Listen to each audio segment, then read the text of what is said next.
Now back to Property Source Radio with your hosts, Brenna and Pat, on Sports Radio 950 ESPN.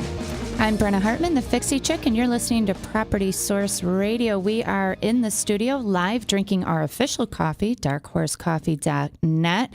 Yummy food, excellent coffee. Get there today before 2. They're on Dewey Avenue across the street from Aquinas, or online at darkhorsecoffee.net. We've been visiting with Tony Carpovich. He is the president of True Energy Solutions, which is a local, very well-renowned and respected comprehensive energy management company. How'd I do? You did well, Brenna. So, yeah. Just winging it. It's so hard. I mean, there's so many facets to your business. It's really hard to put it into one tagline, I guess. Yeah, well, we, again, not to get off tangent or anything, but we do specialize in residential energy efficiency as well as in commercial and multifamily properties. So we're certified to do everything from apartment complexes to high rises. We've also put in grants and have done a few municipal grants where we've done like all the energy audits for every building of the town of Pittsburgh and for the town of East Bloomfield. Tony, and other churches. So. Not to interrupt or anything, but let's get over the flowery crap, okay? Yep. I want to get right down to the real brass, what you call it. After an audit, you do an audit at my house. I know you did one at Brenna's, I believe, right? And her house is actually nice. But I want to know, how much is it going to cost me after you do the audit and say, oh, this guy's got deep pockets, right? Because he looks like he does. And how much is it going to cost? Well, nothing's paid, based off of what your pockets are, because all of our pricing is written down, and it's all per square foot pricing or per unit pricing that we have out there. So there's no secrets on how it's being done. It's going to be based off of exactly what your house needs, and we're not going to compromise our company or our integrity off of not evaluating or not recommending something that is needed on your home. And a lot of times there may be things you can do yourself as a homeowner to help relinquish some of that pricing, such as doing some of the door sweeps and weather strippings or interior caulking. Good place for me to interject because you recommended that I did my own dryer. What is it called? The dryer vent from we often find flexible dryer vents which should be switched over the hard pipes, especially if they're natural gas or propane. So we'll show you things that you can do easily to start from day one yourself as a homeowner, as well as when you need professionals to come in, we can handle everything to actually come in there and do do the work for cut the major big installation. holes in the siding and blowing all that insulation. Yes, crawling the holes that you didn't even know you had in the house. Yes. Okay, so do you actually sub this stuff out? Do you hire? Did you just say you hired people to do this, or do you do this your company? We have people in house to do all the air sealing installation work. We do subcontract out still all geothermal installs on the high efficiency heating systems, because that is a specialty item where all the drillers and diggers are subcontracted out. I just was curious how that worked internally. That's a whole nother topic for a whole nother show, this geothermal stuff. Yes. Is there a brief explanation of geothermal? Because a lot of people ask about it. Yes. In layman's terms, it is a very high efficiency but very upfront expensive heating and cooling system.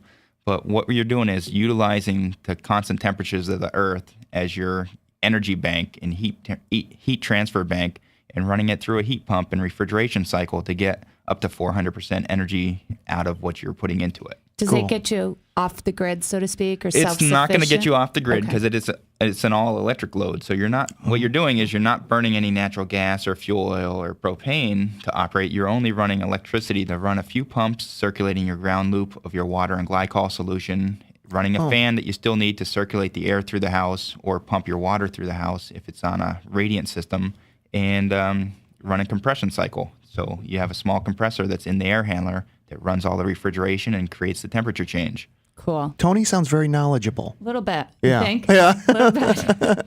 Okay, very then. good. Yeah, but not getting off of not getting off your tangent on the pricing. Your pricing may be a little different, because when I was testing out Brenna's house, you said at that point you may want an energy audit, and we're still at this point.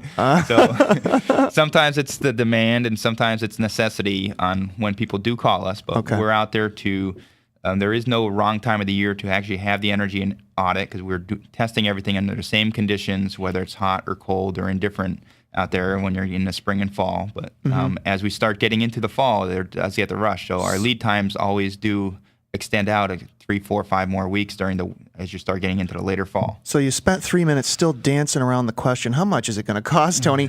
And to answer that, I should say, it depends on what the issues are in the home, right? Yeah, I mean, we right? wouldn't know until we find out exactly. And Like do Brenna's the house testing. might have cost $20,000. Mine might only cost $5,000 to repair potential areas that could be energy loss. Right? Correct, yes. Okay. So it's home specific. So there's really Yes. no right answer to that Right, question. and then there is- That was a trick question I Then gave your you. cost gets into, right now, you're talking about upfront costs versus Yeah. what our end goal costs are. 'Cause Okay. Right now, there are incentives through NYSERDA. So everyone that's on the Public Utility Commission, so RG&E, NYSEG, National Grid, and they're all going to also be eligible for either low interest financing or cash back incentives through NYSERDA, Love those incentives. Yes. as well as there's still 6 months left of the federal tax incentives, the ARA funding, so the 30% up to $1,500 for traditional upgrades, and then on renewables such as geothermal and solar, they're uncapped incentives. Oh. So your net cost after your first year's all incentives can be greatly different depending on using a certified energy company or if you're just going with a standard contractor to do your installs. Okay. Now, I heard there's some new legislation out there that you're pushing for. Your company is actually working really hard with the government programs to bring some new financing options and new incentives to the forefront. Do you want to talk a little bit about that? Yes, there is legislation that's out there that's already been passed through the House that is in the Senate. It's called Homestar.